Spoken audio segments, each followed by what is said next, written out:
ပထမဆုံးမိကုန်ပြတဲ့တရားကမားတွေအနေနဲ့မိမိထံစိတ်ပင်ဆိုင်ရာပြဿနာများလာရောက်ရင်ပွင့်တဲ့အခါမှာဒီလိုရမယ့်ကိစ္စလေးတွေနဲ့ပတ်သက်ပြီးတော့တပည့်တော်ရဲ့သဘောထားအနေနဲ့ကတော့အပြည့်လဲဆိုရင်တပည့်တော်ကတရားကမားရလာမိပြီဆိုကိုယုံကြည်လို့လာမိရပါတော့ဒါကြောင့်မလို့သူတို့ရဲ့ယုံကြည်မှုပုံမပို့ပြီးတော့ယုံကြည်အောင်တက္ကမရဲ့စကားတက္က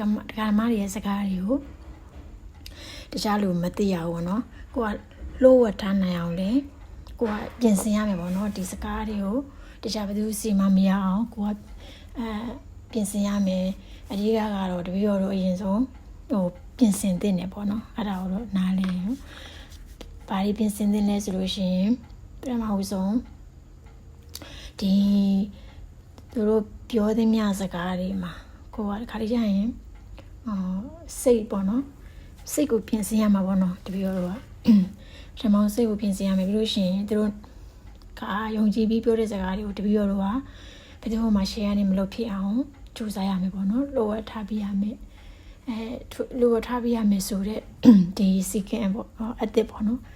အဲ့ဒါကိုတပည့်တော်ကကြိုတင်ပြင်ဆင်ရမယ်ထားနိုင်လားပေါ့နော်ထားနိုင်လားမထားနိုင်ဘူးဆိုရင်တော့ဒါတပည့်တော်ကအဆင်မပြေဘူးပေါ့နော်ထားပြီးထားနိုင်အောင်တပည့်တော်ကကြိုးစားရမယ်ဒါတပည့်တော်ဘက်မှာပြင်ဆင်ချက်ပေါ့နော်ပြီးလို့ရှိရင်ဘာလဲဆိုလို့ရှိရင်သူတို့ရင်ဖွင့်တဲ့ခံစားချက်တွေပေါ့နော်ကိုချင်းစာတရားနဲ့တကယ်ကိုနားထောင်မျိုးကြပေါ့နော်မေတ္တာခါကြိုင်ရှေ့ပေါ့နော်သူတို့ပြောရင်နဲ့အဲ့လိုမျိုးပေါ့နော်သူတို့စိတ်တွေပေါက်ကွဲပါဒီမျိုးအများကြီးရှိရပေါ့နော်ဗျာအမျိုးအများကြီးရှိအဲ့လိုဖြစ်တဲ့အခါမှာတပည့်တော်တို့စိတ်အေးလဲပေါ့နော်အဲ့ဒီစိတ်နောက်ပါမသွားအောင်သူတို့စကားကိုနားထောင်ရင်မေတ္တာလေးတွေပို့ပေးရမယ်အရာတွေလည်းရှိရပေါ့နော်အဲ့လိုတပည့်တော်အဲ့လိုမျိုးခံစားရတယ်ပေါ့ဘာလို့လဲဆိုတပည့်တော်လည်း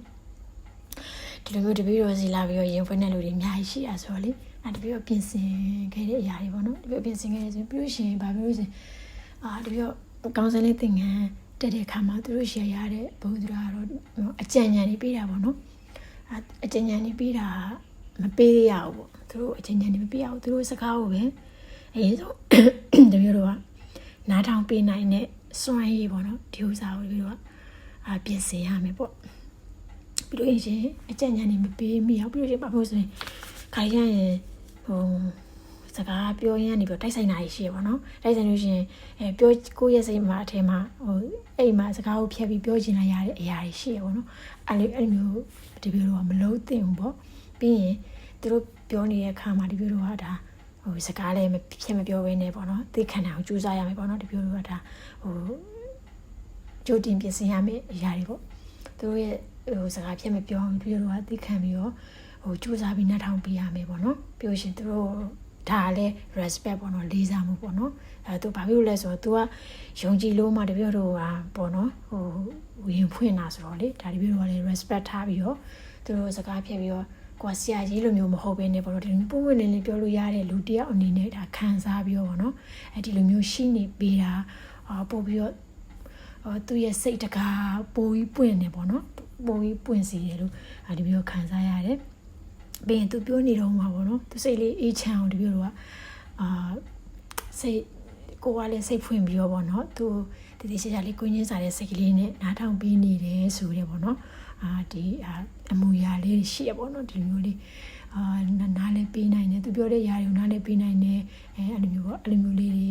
ဖြစ်တဲ့အမူအရာလေးတွေလည်းဒါဒီပြောတော့မှရှိနေတင်တယ်ပေါ့နော်အဲ့လိုမျိုး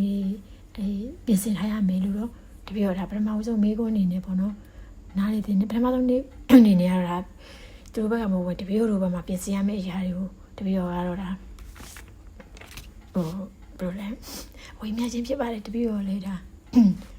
တပည့်တော်လည်းလုံနေတဲ့အရာမို့လို့ပေါ့နော်ဒီလိုမျိုးရှိရဲဆိုတာလေးကိုဝိညာဉ်ချင်းဖြစ်ပါတယ်ဗျာ